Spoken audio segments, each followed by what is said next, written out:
grabe guys, napakasikat talaga nitong si Diwata dahil itong si Alex Gonzaga, ang sikat na artista lang naman ang pumunta sa kanya para nga mag-apply ng trabaho. Kaya naman ito si Alex Gonzaga ay dinulog nga ng Hi, mga Alex. fans at hindi lang yun, mga vloggers na din.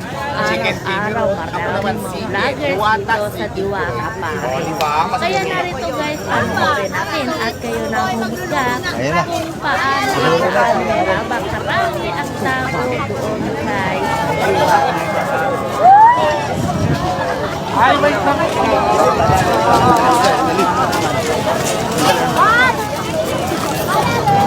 Hi, Alex. Ayan, play yung white.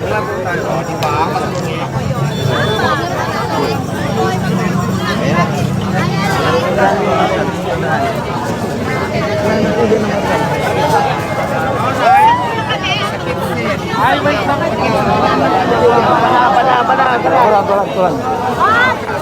Tulan.